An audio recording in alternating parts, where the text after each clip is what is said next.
welcome to the family with Andy Brant Bernard.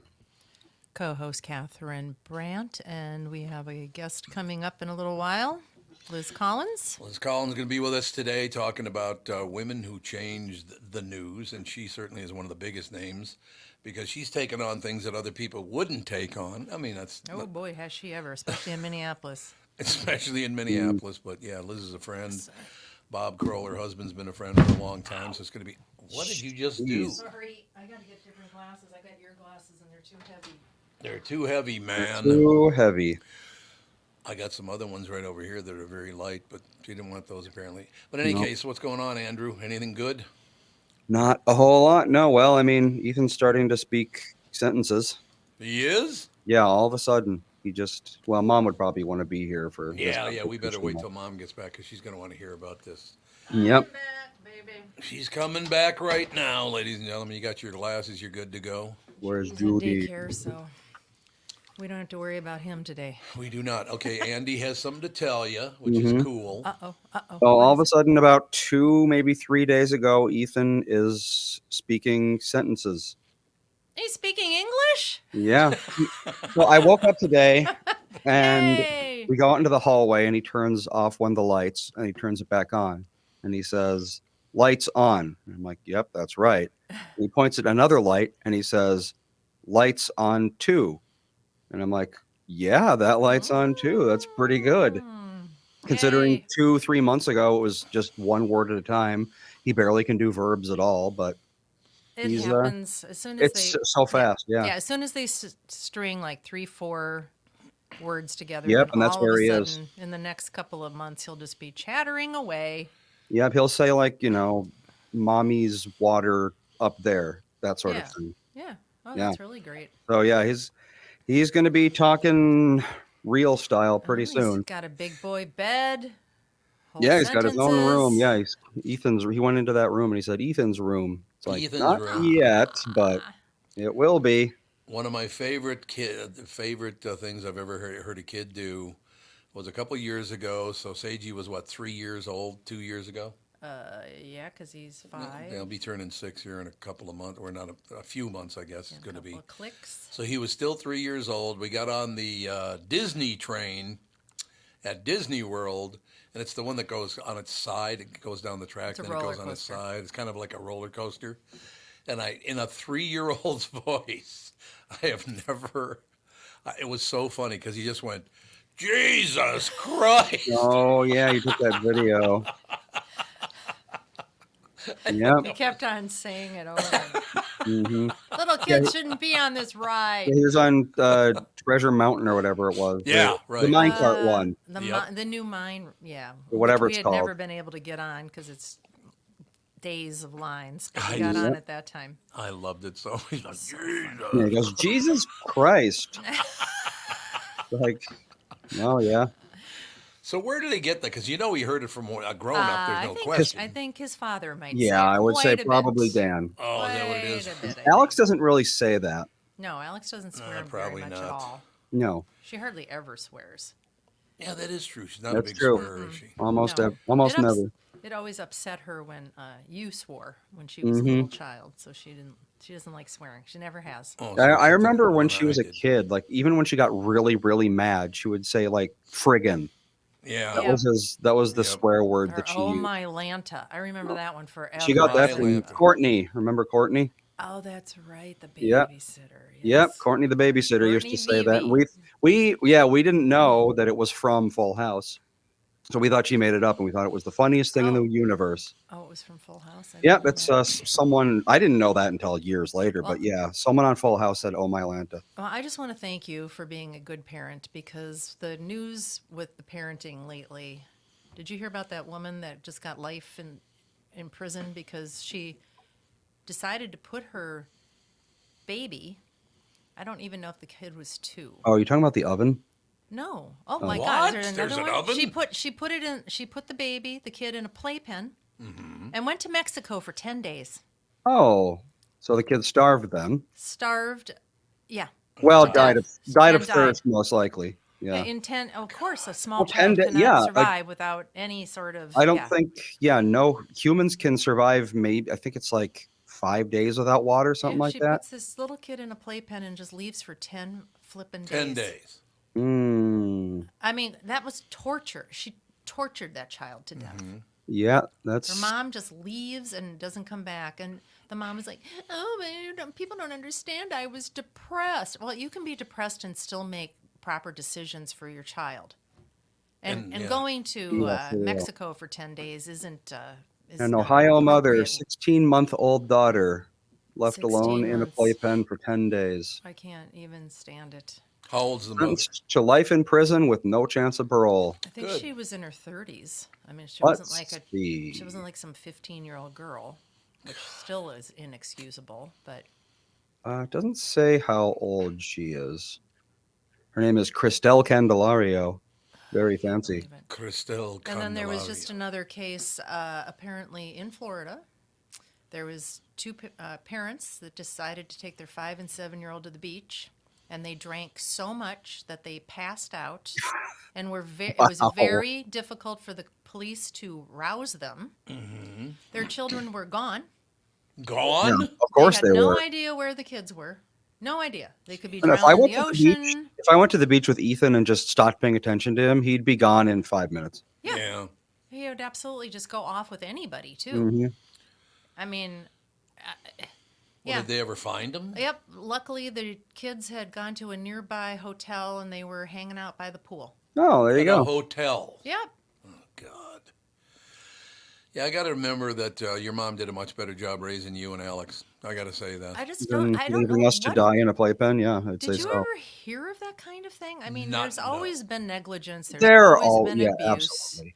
But it just seems like there's so much of it now. No, there's plenty of stories that you can find in the before times, believe me. Oh, Stories about kids being chained to beds for 10 years, that sort of thing.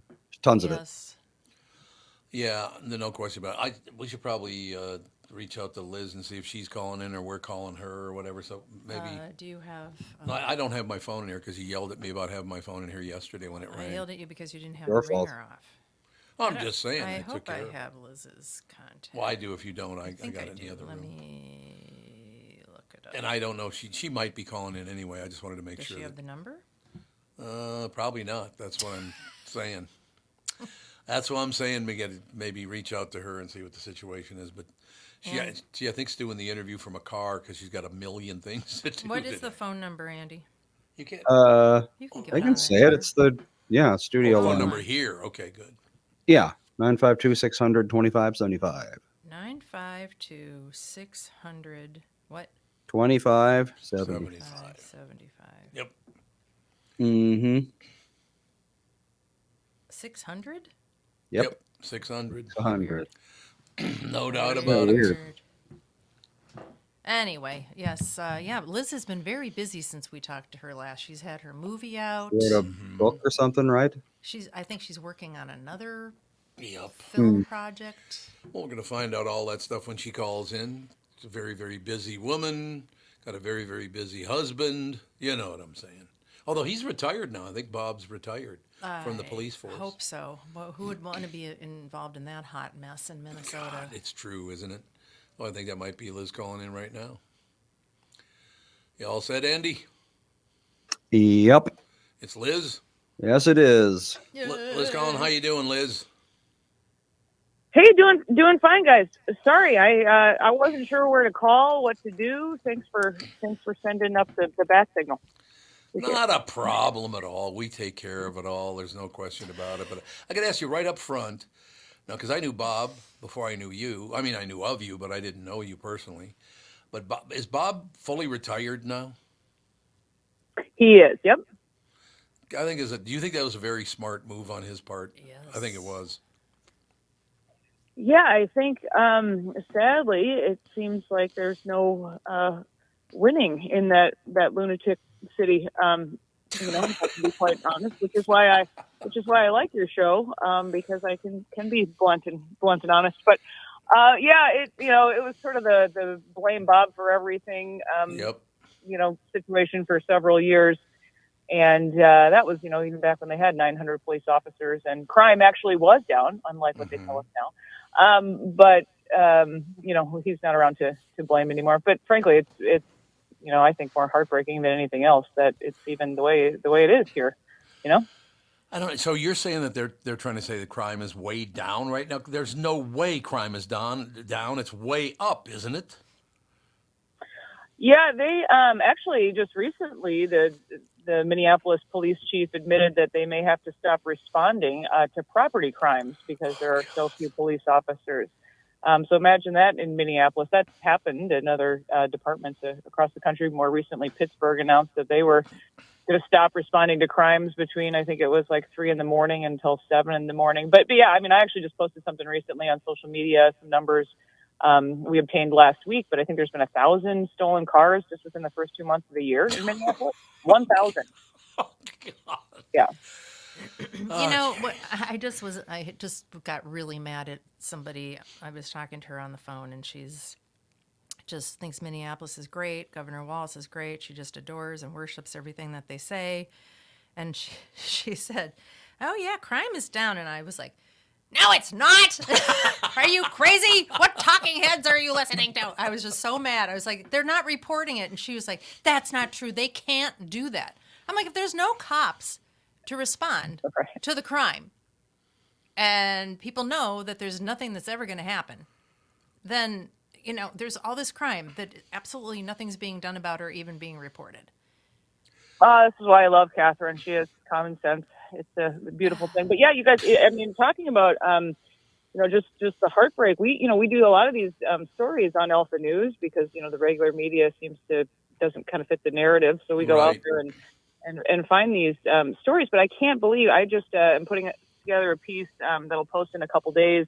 There's a homeless encampment that's set up just south of downtown. It's about a mile from where another homeless encampment burned down just a few weeks earlier. But I cannot believe the amount of crime these residents are basically forced to deal with from this encampment. You have people, and I know that I can, again, speak freely with the family here, but you have people defecating in people's yards on their doorsteps. Sure. You have cars stolen. There's been, a dozen overdoses tied to this encampment. There was a murder out in front of a sober house that took place just about a week ago. As there's this fight over, a drug territory. I have people these residents literally crying on camera. Because they feel so abandoned by their city government. It's appalling that this is allowed to happen. Liz, do you feel like that anything can actually ever change in Minneapolis because they've got their voting blocks just tied in, and it's not going to change, is it? I've just lost hope. Yeah, that's the sad part is until voters choose differently. I think you're right. I don't know how it does change because, again, this is the ideology that the city council identifies with. You have a majority socialist. I mean, they're self-proclaimed socialists. That's who they are. That are running that council. I mean, if you want some entertainment, listen to the city council meeting. Like, you can't even believe that this is. I mean, is this like real life? I mean, that's how I feel. And so, of course, this is what is being allowed. Even this homeless encampment, all we hear from the mayor and the city council members are these people need to be, respected. And well, they don't respect themselves. They're certainly not respecting the residents that pay taxes and, live there. But sadly, this is just a conversation that seems to go nowhere. Yeah, it seems that's the truth. One of the great things we're doing, we have Pat Miles on Monday, Diana Pierce on yesterday, Liz Collin on today, because Liz, you're a prime example of would this have happened before women got into the news? Women did a lot to change the news delivery in the United States of America. It all was for the better because, Pat talked. Not anymore. No, I'm talking about the people who report the news. Oh, okay. Not the people who commit the crimes. I'm talking about people who report the news. But yeah, I mean, I know that Pat used to have discussions with Dave Moore because Dave would say, well, why do I need somebody else on with me? I've always been by myself. Why do I need a woman to be on the show with me? I mean, it was so unusual back then. But the news has gotten better and better and better. And then, Liz, you step up and are reporting things that nobody else will report. And why don't reporters want to tell the truth anymore, Liz, most of them? Well, I think this is great what you guys are doing, having these different voices, and Yep. I'm a fan of Dana Pearson. Obviously, a lot of trailblazers in the Twin Cities, and I'm obviously cast aside by many, as you guys know these days. I'm just a crazy right wing lunatic or whatever, or Bob's wife. That's always Or Bob's wife, yes, don't Yeah, forget I that don't. I part. don't know that role. Yeah. No, she doesn't know that role at all. Thanks for bringing that up, Yeah. Liz. Why listen to That's her? why Catherine and I are in the support group. This support group Yep. together. Wednesday at 2. Yeah. Bob and Tom are the problem. Yeah, it's very, very true. Yeah. There's no question about it. Those are the insults. But I don't know what the media, really, and I've talked about this before, just kind of has changed in my opinion. And certainly, I'm involved with conservative media. I think that, at least I'm honest about the bias that I'm bringing to the table. I wish others would would be as well. That's what kills me. Like, oh, yeah, we're fair and balanced and we present both sides. Like, no, you don't. No, you don't. That's true. Yeah. And it's just, I think it's a lot of young people, that are now working in a lot of these, for a lot of these stations. And they really have been, they've grown up in the school system. So this is ingrained in them. They're Right. kind of come out of journalism school as activists because this is their ideology as well. So I think there's, a lot to be said about all that. And it's so amazing that we've gotten to that point that there's really nobody in the middle anymore. You either have to be far left or far right. Right. And I don't really understand why that's necessary. I think, well, again, the reason that I even noticed all this stuff is I was raised by my mother and my two sisters. Women raised me. My father wasn't around after I was about 7 years old. He'd pop back in once in a while, but not very often. So my world has always been run by women, and maybe that's why I noticed, hey, they brought all these women on now, and the news has gotten better. It's more interesting because actually, to tell you the truth, when it was all just men doing it, and nothing against the men, there are many great men that report news as well, but it kind of tended to be just this, and Dave Moore was one of the greats of all time, there's no question about it, because he was a very interesting guy, but most news was kind of boring because you only got one viewpoint. Now when you got a man and a woman, now you got two different viewpoints sometimes, not always. I think that was a great thing to bring women on board and say, well, I don't know. It's not like you argued about it on the news, but you got two different takes. I really enjoyed that. Yeah, and I always really enjoyed, the open discussions it seemed like you could have in newsrooms. And I noticed that sort of going away too is kind of like, fall in line or, kind of shut up. And I think also Right. you taught this generation, there's your truth and there's my truth. And I'm kind of like, well, there's just the truth. That's, Yes. I don't know how we're, bending just the, vocabulary of things as well. I'll never forget, actually, it was Don Shelby who told me many things. As you guys know, the guy loves to talk. Shelby. He had some good advice. This was years ago. I was upset about something, taking place with a story or something, and I was kind of venting. And he said, you always have to remember that in this business, you don't work for the station. You're not WCCO or you're not KSTP or whatever it is. You work for yourself. I mean, at the end of the day, you have to, be able to look yourself in the mirror and be proud of what you're doing. And, don't be controlled by, where you work, who you work for. And I still think of that advice even to this day, because I am more of a, freelancer out there, and people are hungry and care about the truth. And so that I always think about that conversation. But he was right. We, as journalists and as, so-called truth tellers, we really have to work for ourselves. Yeah, and I agree with that 100%. The one thing that as you were talking there, I was reminded, because I grew up in North Minneapolis, and, everybody just kind of worked together, and there wasn't a lot about it. Even though it was, Catholics, blacks, and Jews, there was not a lot of fighting or hatred or any of that kind of stuff. It was a pretty good time. And I noticed that first thing that I noticed when I got out of my own neighborhood at, 17, 18 years old and started working other places, I had never heard the phrase, we're going to have to knock you down a peg or two.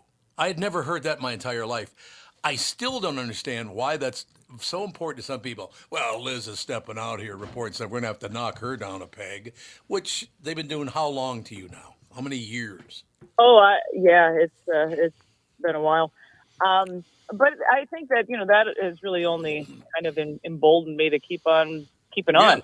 Yep. There's actually a lot more people out there, who do appreciate, what we're doing over at Alpha News, and rather than detractors. So, and it's kind of become less and less also because I just don't really engage. I don't know who has that kind of time to like just continue to Right. discourage people and whatever. It just seems to suck a lot of energy. Don't get me wrong. I put on the boxing gloves every now and again, but it can just be such a drain, and I'd rather use my days for other things. That's for sure.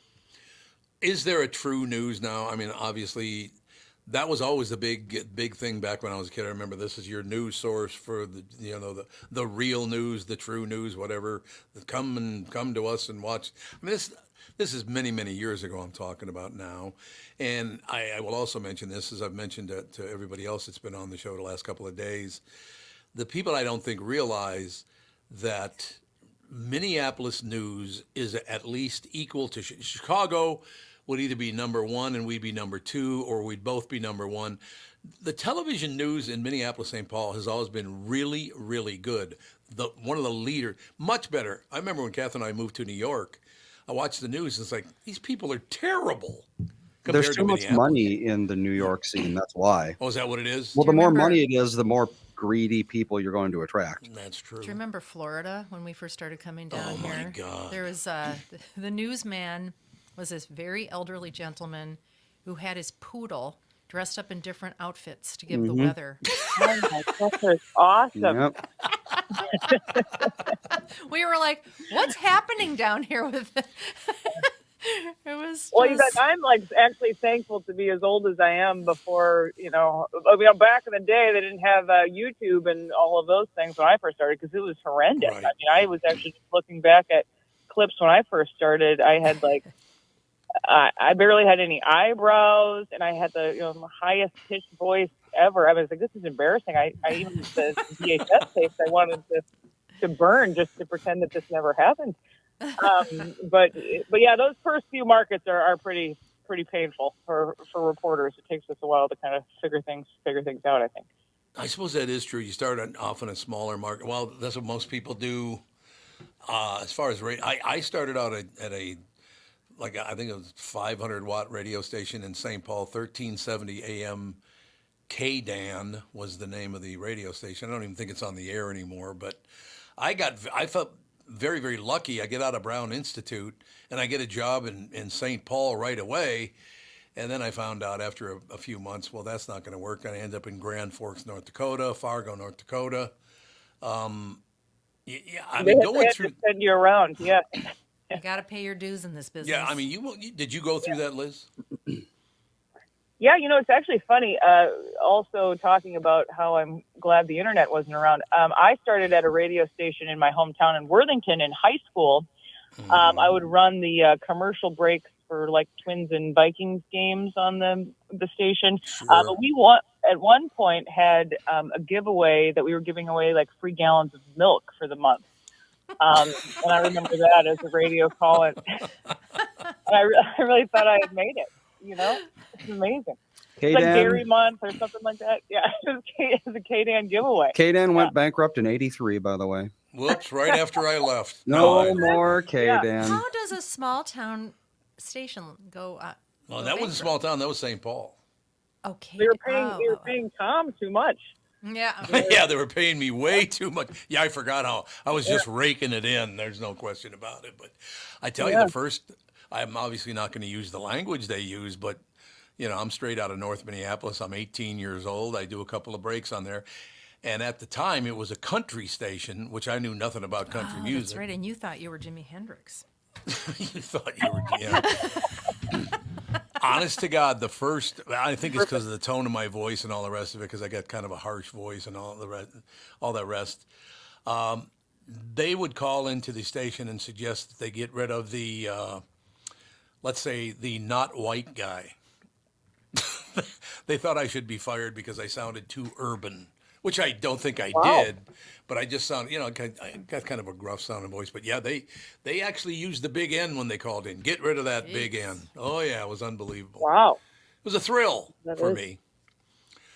That is wild. I actually got my big break. I mean, well, beyond giving away free gallons of milk, that was obviously a big break for me. I was left alone. It was actually the very first night I was left alone at the radio station after all this training that I had to do, which was probably like 3 hours, and you were in charge of a radio station back then. Amazing. Yeah. But Yep. there was a tornado warning that was issued in Worthington, and the program director called and said, you're going to have to go on the air and basically read this tornado warning. I'm also again so glad that there's no evidence of that. I don't know if I was calm or losing my mind, and I'm thinking, oh my God, like I'm responsible for people's lives. I'm 15 years old, no idea really what I'm doing, but anyway, so there's still some trauma in my background involved with all of my starts on radio and television for sure. Well, there's no doubt about it. It does. I can remember how it felt actually all of these years later, because like I said, I was 18 years old at the time, so I'm a little older than that now by 55 years or whatever. But I don't know. I just how did you decide this is what I want to do? How old were you when you said? Because I was 15 years old. I was at Cleveland Park in North Minneapolis, and a guy said, "Your mother's on KWB right now." Back in the day, it was 6:30 a.m. There was no FM back then. But your mother's on KWB right now talking to Sam Sherwood about your brother. And I said, what? So I tune in. My mother's being interviewed. My brother Terry's in Vietnam at the time. So they tried to do a favor for my mother, not just my mother, but somebody. Ended up being my mother. They wanted to contact him in Vietnam to put him on the phone, on the radio with my mother. And I'm standing there thinking, Wow. wait a minute, my mother is going to be on a radio station with my brother who's on the other side of the world. Now, it never did happen because he was in service, so they couldn't track him down, so it never did happen. But Sam Sherwood talked about it for about a half an hour doing it.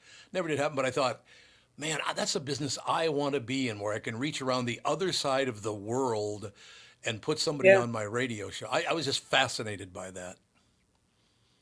That's an incredible story. I didn't know that, but I was young, 5 or 6 to be quite honest. I really became very obsessed with the news at an early age. I would watch the 10 o'clock news. My grandparents lived in Brewster, Minnesota. Mm-hmm. I spent a lot of time with them, and they would always watch the 10 o'clock news. I thought it was cool. I could stay up late, and then I just would tell people that's what I wanted to be, was a news reporter someday. So even at 5 years old, you knew what you wanted to do.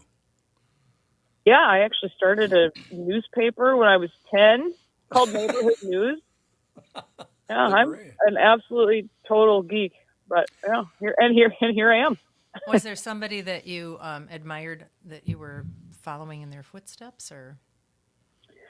Yeah, I loved WCCO, to be quite honest. That was my station. Yep. I grew up watching. Don was somebody I talked to when I was 10. He interviewed me when I was 10 about that newspaper. But I loved Katie Couric. That was the Today Show, the golden years of the Today Show.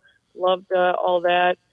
Diane Sawyer, always really liked her. There's, I think a lot of Paula Zahn. You guys remember her? I think she was with CNN for a long time before CNN completely lost its mind. But yeah, I think there's a lot of women in broadcasting that I certainly look up to, and it just didn't seem so hyper political like everything seems to be. Yeah, well, that was kind of a golden age for women in the news.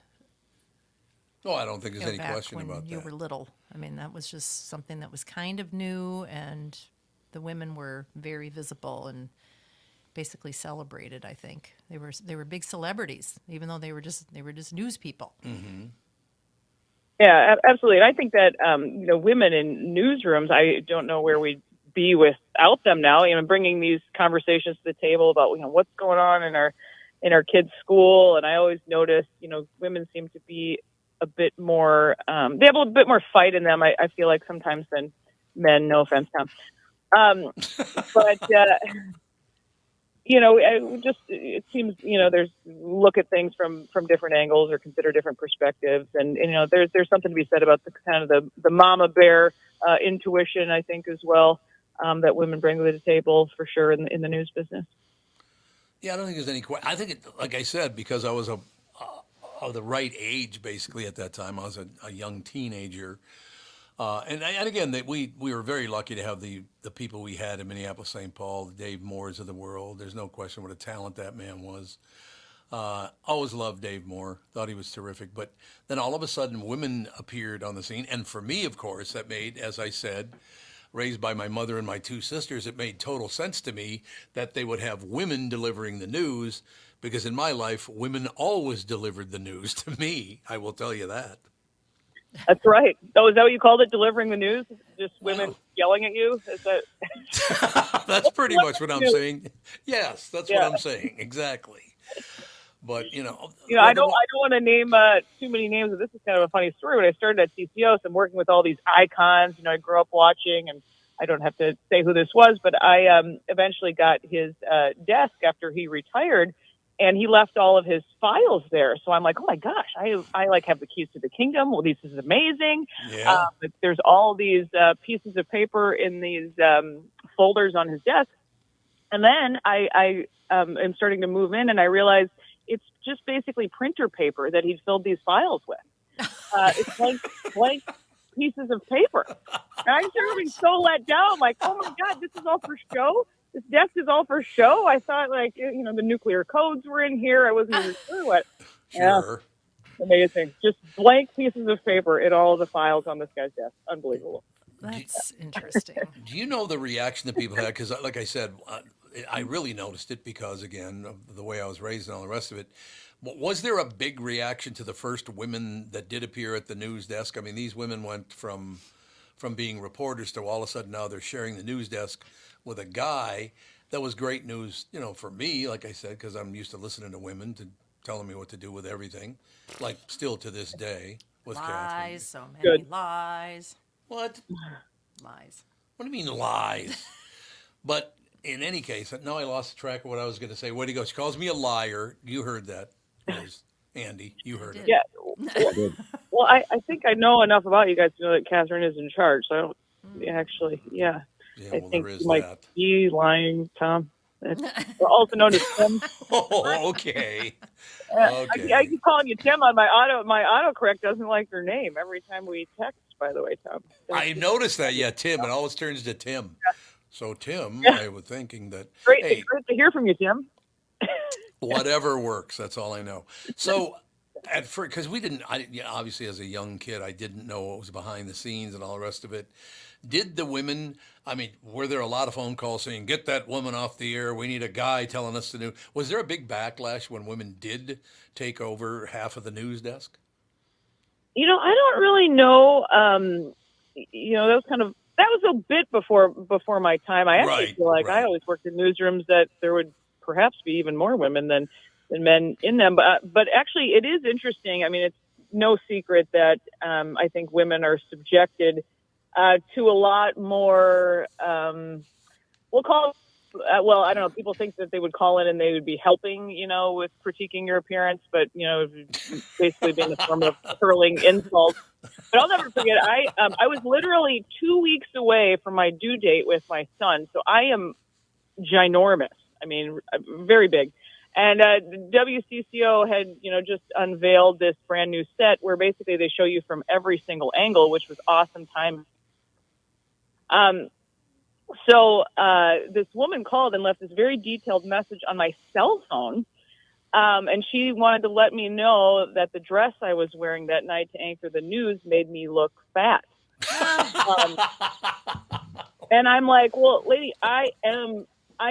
Like, I am about to birth a Prius. That was the choice I made at the time, because I gained so much weight with my son. But this lady thought she was helping me by telling me that I shouldn't wear this dress ever again. I was just like, but these people, it's very nice. I think that they have a relationship with you, and that's what you want to do, build trust. But she was just like a, girlfriend calling me up to let me know I looked fat in that dress. So anyway.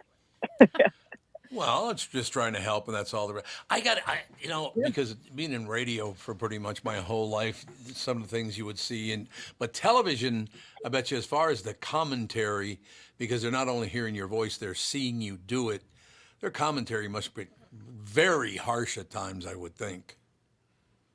Yeah, and I think that that's something you guys kind of get away with everything. It doesn't matter, as long as your hair's cut and Yep. whatnot. But yeah, women just seem to be subjected to that more than anything. I always really had, until I found a great hairstylist. I always had a tough time with my hair. That was always something that I gotten, a lot of quote unquote feedback on. But yeah, everything from like clothes, shoes. I mean, and I'm also like, is anybody paying any attention to what I'm saying? I mean, this is really what I really don't know. what I'm trying to do. I've had a conversation with Frank Vassalero about this, and he said that there's a lot of comments on his hair all the time. Really? Yep. He's like, people are obsessed with hair. They just are. Yeah, I think they don't think Frank's is real or something. It's too dark. Oh. It's too this. It's Yeah. too light. It's too long. It's too short. I mean, Well, I remember when Don Shelby first came on the show. So he grew out his hair, obviously, as soon as he got off the air. Right, he did. And Yes. we're like, He's hey, a hippie. He turned how into come a- you did that? And he basically said that when you're under all those lights, a single hair sticking up will get you phone calls because the Boy, lights it's a good shine thing on I- it just right, so it's distracting and people Yeah. notice it, and they're Oh, like, yeah. hey, can you comb your hair? It's annoying. So he's like, well, now that I'm not on the air, I want my hair to be as wild as possible because I could never be anything but 100% clean cut for so many years. Yeah, that Oh, makes absolutely. sense. And then there are some people you'll see them sometimes on TV and be like, should I call them to let them know what's happening? I don't know. I would also get like awkward hairs that would fall out, and they'd always like land on the chest area. So then when Twitter came along back in the day, then it was like you have a hair on your boob. I'm like thank you, but why are you tweeting this to a massive audience? I don't know. So. All these good things. People are just trying to look out for us in the end. That's it comes from a good place, I guess. So, do you have any new projects in the works? I have the story, the homeless hell story coming up. That'll be posted soon to Alpha News. I wish there was more good news sometimes to report, but we try to kind of bring the real stuff where I'm working. But yeah, I think we're going to be adding a bit, I believe, to the Fall of Minneapolis. There's been some developments there, so something coming this summer, I believe. But yeah, we there's no shortage of material in Minnesota, you guys, for us No. to report on, as you know. So. Was the first homeless encampment that you were talking about that burned down? Wasn't there like a dead baby or a dead body in there, and some other like really? Yeah, that was. I think it was the fourth time that same encampment had been moved over many months. But yeah, you're right. There was a dead baby that was discovered there. But there's just all these, just so troubling and horrific things. And I cannot believe how close. I mean, these lots are literally right next to people's homes. It's not. Yes. Yep. It's not like we're talking about this is miles away. This is, this woman that even speaks to us for the story. She's up on the top floor of this building, and she looks right down into this encampment of, 50 of these yurts or whatever. It's all hours of the night. People are awake and, just hearing about the crime. And in this beautiful community garden, where, she talks about how she used to grow her squash there. Each and every year, and now people are using it for a public bathroom. It's completely appalling, and I can't even believe that it's allowed to be happening. Why did we start doing that? When I was a kid, there were drug addicts in my neighborhood, but somehow they always had a place to live. When did this whole homeless thing start anyway? It's exploding too. And exploding. Yeah. Is it a drug situation? I mean, what caused all these problems? Fentanyl obviously can't be too helpful coming across the border constantly because we don't even watch our borders anymore. But how many thousands or hundreds of thousands of people are going to be killed by fentanyl? But what changed? Why all of a sudden, from the time I don't even think I even heard of a homeless person until I was about 15 years old, and I grew up in the worst neighborhood in the entire state of Minnesota. What brought these? Whose idea was it to start these camps for homeless people? Well, I think that with all of these stories, you got to follow the money a bit. And this whole whack-a-mole approach started really around 2020 when a lot of these issues happened when, the defund the police movement is still alive and in effect. But you have, even at this encampment, you have people bring the people who live there food. They bring them supplies like firewood. A lot of these people are, being paid basically to take care of them, if you will. I don't know if you heard about the lawsuit that the group that's sponsoring the encampment filed against the city of Minneapolis recently, because they're saying, how dare you, kick us out? It's completely insane. I mean, the same as the businesses at 38th in Chicago, they're in Minneapolis. They're now suing the city, saying, hey, we want more cops. Like, you literally can't even make this up at this point anymore. But you have the city, they spent a bunch of money on these tiny homes. I don't think that project really went anywhere. And Right. the drugs, absolutely, Tom, that plays a huge role in all of this. But not, there's drugs readily available. There's Narcan readily available. These people really need help. This is a mental health crisis and a humanitarian crisis. It is. More than anything. But you really have kind of a system set up now that's enabling this type of thing to continue. So I don't know, until they start cutting the funding off and doing things along those lines, I don't know how this all ends. So this is about alcohol. Yes, people, they called them different names back then, like bums, I guess is what they used to say. But it was always an alcohol problem. It was never a drug problem.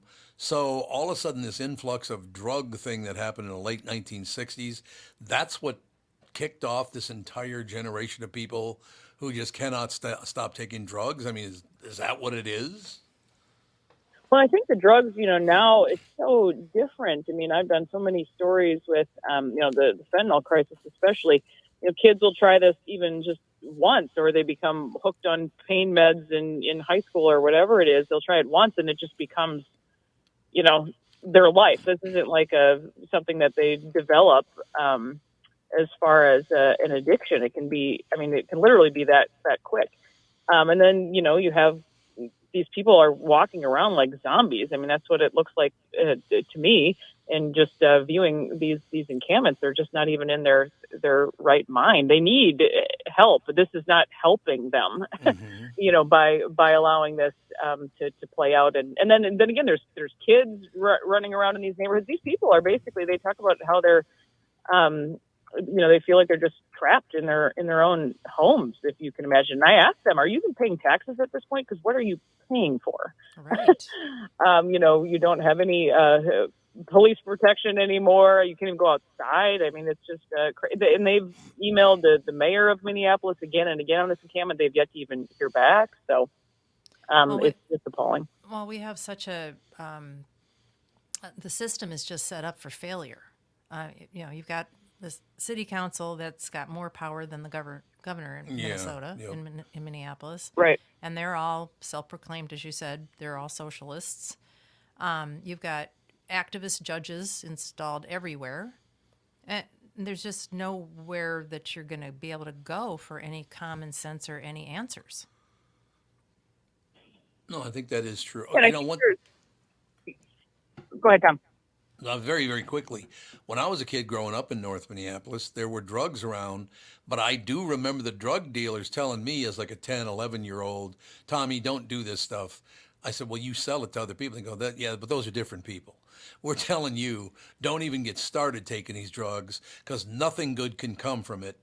Yeah, you might get high today, but once you get hooked, your life's going to come to an end. I had drug dealers telling me, don't do drugs, Tom. It's not good. I was very fortunate. Yeah, I think you also had leadership back in the day too that would just draw the line. Instead, it's just this constant like pandering and turning people into victims constantly. Yep. There's no right and wrong. It's just this gray line. I mean, I didn't grow up like that. It's like, you do this, here are the consequences. You do this, here are the good consequences that come with it. But it just doesn't seem like anybody wants to stand up for any of that. And I don't know if that's because of fear or if again, this is an ideology that they just so believe in. But I just think that the leadership is lacking all across the state, really. Well, the state and the United States, like I said, the fentanyl that's coming across our unclosed border, they were talking about the amount. It is huge, the amount of drugs crossing our southern border now and northern border, actually. No, absolutely. We've done quite a bit of reporting. I think we're actually the only Minnesota news agency to go to the border. We did that about a year and a half ago now. But even then, people were telling us, "Hey, we're headed to Minnesota." They were honest about where they were going. And we did some recent reporting actually on all this on Alpha News as well. All the hotels that Hennepin County is paying to house these migrants. I think it's 1,400 in total, but I think it's 4 hotels that we were able to track down that they have 50 or 60 rooms that are housing these migrants now. And again, how do we think this is going to end? But and everything's done in secret, which I think as taxpayers people shouldn't be upset about. There should be, some transparency in all of this. But I appreciate you guys having me on. I'm sorry, I'm running to a shoot here real quick. But okay, no problem. But I wanted to, just say thank you for including me in this conversation. So it's good to talk to you guys. Well, I got to be honest with you. Women did a lot for the news, and thank you for coming on. We're going to have to go to Bar La Grassa with you and Bob again. We got to get that group together. Tony's got to be there, right? Oh, absolutely. Never a shortage of fun stories. I hope we can make that happen again for sure. Thank you so much for your time today, Liz. Thank you, guys. Thank you, Catherine. Just stay in charge of Tom. Good luck to you. Bye. Stay in charge of Tom, she goes with. Somebody's got to do it. Somebody's got to do it. Thank you to, seriously, Pat Miles and Diana Pierce yesterday, Liz Collin. I'm still trying to track down Cindy Bricado, and I just can't seem to find a number for her because Cindy Bricado at Channel 5 was a huge influence about how that news went. Was she the first I think she might have been. Anchor in Minneapolis? I think she was. She might have been, and Paul. she's always been very, very kind to me and very good to me. And I mean, when she worked for the governor back in the day. Yeah, that's right. She worked for, what was it, Rudy Perpich? It was the other guy, the independent guy. He wasn't a Democrat or a Republican. What was she, as press secretary? Yeah, kind of. And she kind of ran the governor's residence for him, too, as well. Really? But she would invite me to all those dinners and all that stuff. You went to a couple of those with me, didn't you? I don't know. I don't know. That's great. I remember going to the governor's mansion once. Yeah, absolutely. That wasn't related It was a long to Cindy, time though. ago. That was when, Arnie Carlson invited us. That's who it was. Arnie Okay, Carlson. She worked for Arnie Carlson. Arnie Carlson invited us over there one time for, I have no idea. It was something about leaders in something. I don't even know. Right. And we went there, and that was kind of weird. Yeah, it I was. was like, what are we doing here? And then when Tim Pawlenty was in office, he invited us over.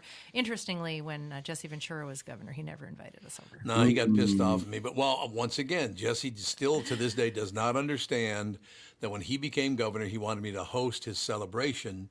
And Dave Hamilton at KQ said, no, you can't do that. That'll look really bad. You cannot do that. Well, you better kiss and make up with him, because if he becomes the vice president, Yeah. he'll have a lot of power to crush us like a grape.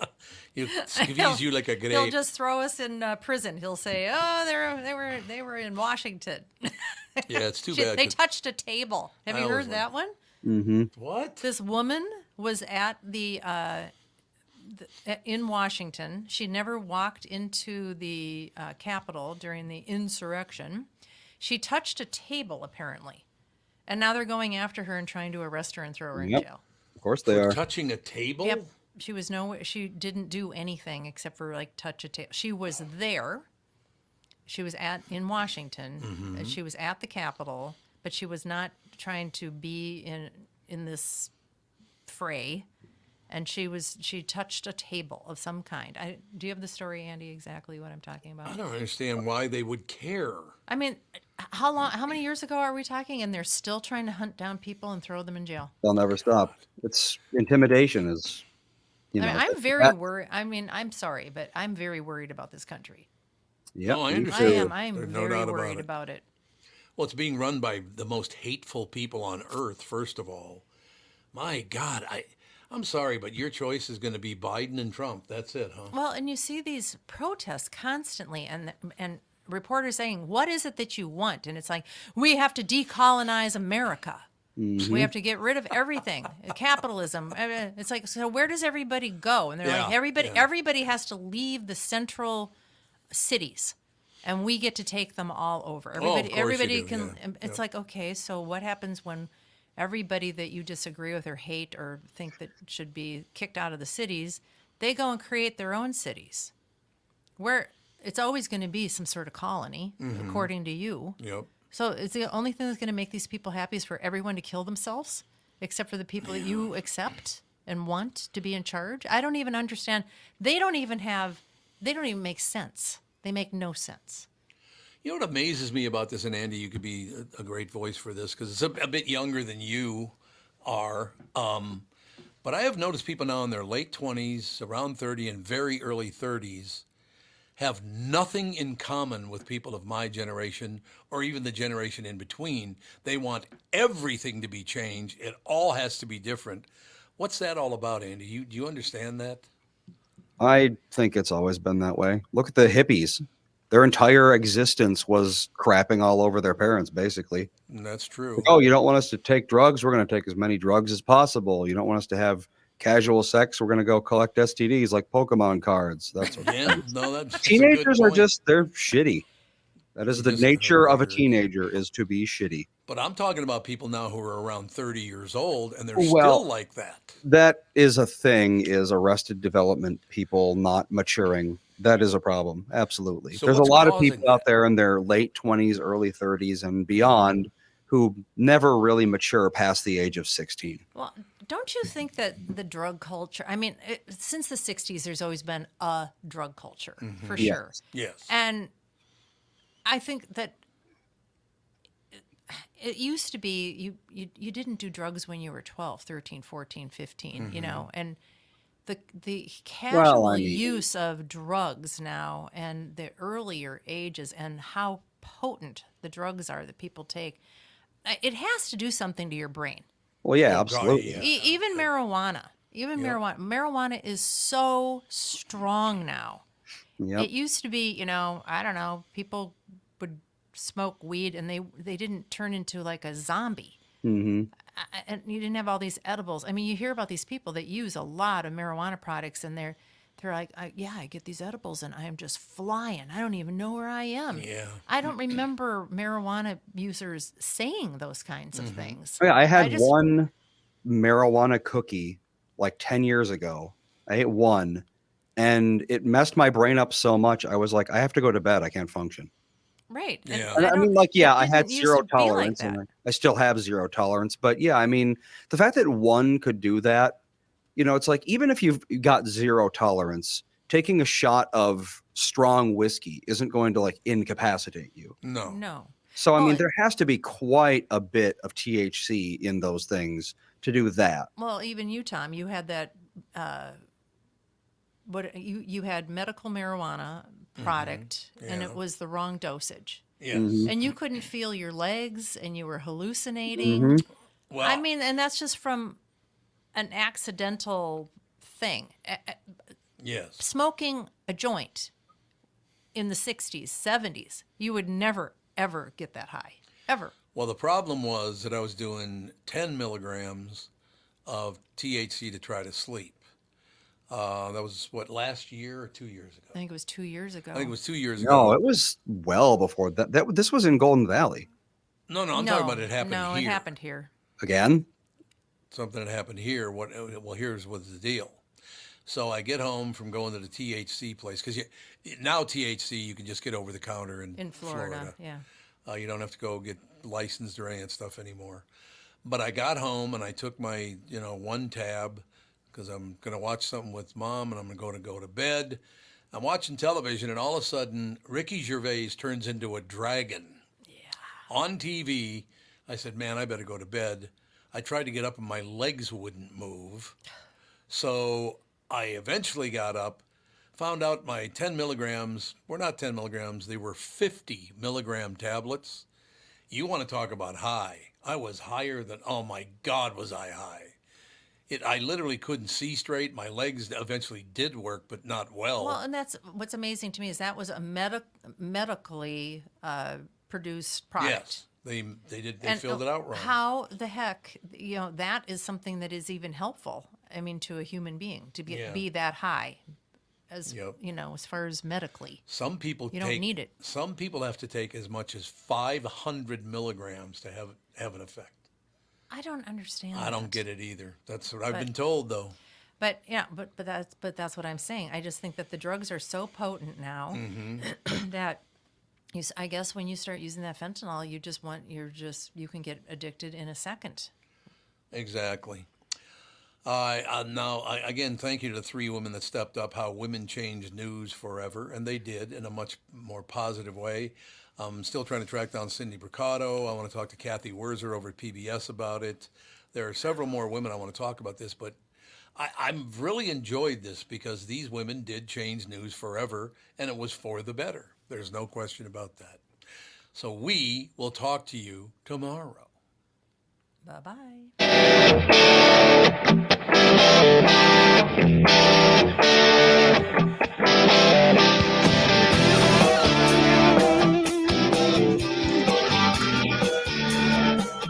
Got a picture in my pocket, reminds me of this one. Whoa. Every time I All right. see it, reminds me how you talking.